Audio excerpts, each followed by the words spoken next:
हम किसी से मिलते नहीं, हम किसी से, लेकिन एकांत बैठकर अगर आप मन के साथ विषयों में विचरण कर रहे हैं तो आप में और एक घोर संसारी में कोई अंतर नहीं है। संसारी को तो एक दैन्यता भी रहती कि मैं बड़ा नीच हूं, कामी हूं, और अपने अंदर एक अहंकार रहता कि मैं बैरागी हूं, मैं महात्मा हूं। समझते रहे ना, शरीर से क्रिया नहीं हुई पर मानसिक आप उसका संयोग सुख चिंतन के द्वारा, तो आप बहुत मलिन हो रहे हैं, आप अपना बहुत बुरी तरह से पतन कर रहे हैं। ये भगवत वाणी है। तो होता है ना स्वाभाविक, उसमें हम क्या कर सकते हैं? उसमें नाम जप कर सकते हैं। आप वही तो डिलीट करेगा, चतुराई नहीं। कई बार सत्संग में कहा, कुछ भी चल रहा है अंदर, मन फेंक रहा है, राधा राधा राधा राधा, ये जो आपका राधा राधा चल रहा है ना, एक भी चाल उसकी नहीं चलने देगा। वो चाहे जो विषय सेवन की बात, विषय सुख की, बार बार राधा, तो वो जलाएगा तुमको। बंद करो ये राधा नाम। पहले हम जो पेश कर रहे हैं उसमें तन्मय हो, बस आप छोड़ना नहीं तो हानि हरिवंश के नाम अंतर परे। कहे हनुमंत विपत्ति प्रभु सोई जब तो सुमिरन, यही विपत्ति फंसा देगा। अरे बहुत विचित्र है, बहुत विचित्र है। लड़खड़ा कर कदम वहीं खड़े हो जाएंगे जहां चिंतन चल रहा है। बहुत घृणित मन की ये चिंतन वाली वृत्ति आपको क्रिया में उतार देगी, आप रुक नहीं पाएंगे। संगात संजायते कामः, जब आप विषयों का ध्यान दीजिए, ध्यायतो विषयान पुंसः, ये होगा, सबके होता है। जब लोग बात, अरे हम तो समझते नहीं थे, ये कामी है, आश्चर्य की बात है? कोई आश्चर्य की बात नहीं। हाँ, ये आश्चर्य की बात कि ब्रह्मचारी है, ये आश्चर्य की बात है। ऐसे सृष्टि में और ये ब्रह्मचर्य, अब प्रणाम की बात है। ये आश्चर्य, कामी वो कोई आश्चर्य की बात नहीं। कोई भी हो, यहां से लेकर ऊपर तक, ब्रह्मलोक तक, कोई भी हो, कहीं भी, इसी का तो शासन है, इसी का तो राज्य है, और सब इसी संकल्प काम से ही पैदा हुए हैं। कोई अगर ये कहे कि सब व्यर्थ की बात है, अगर कोई बचा है तो लाडली लाल के चरणों की ठसक में जो बैठा हुआ उनके चिंतन में है।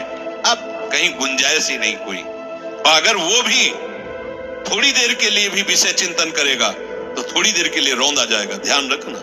इसीलिए है दीर्घ काल निरंतर सत्कार सेवितो, दीर्घ काल तक आदर पूर्वक निरंतर भजन परायण रहो।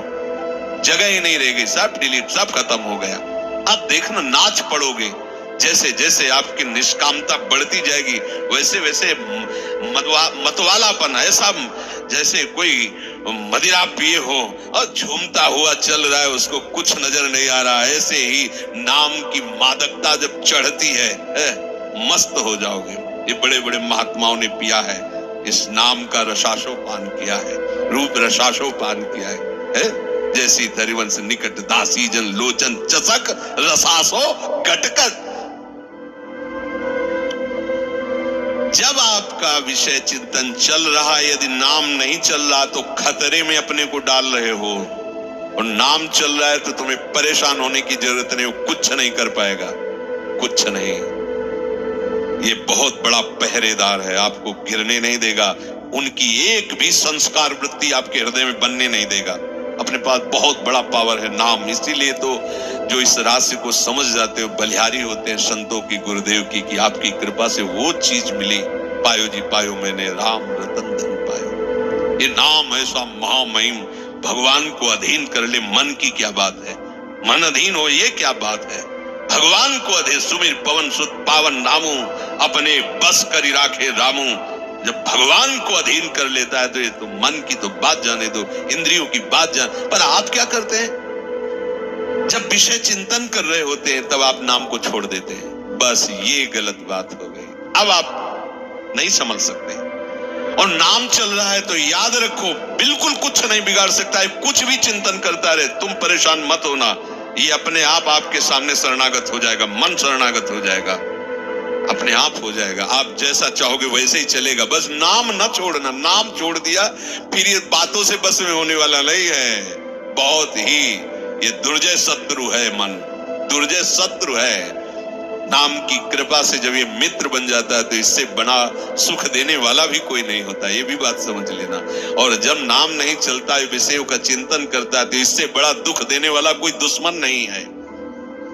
संगास्तेषु उपजायते, ये मन चिंतन करके विषयों में राग पैदा कर देता है।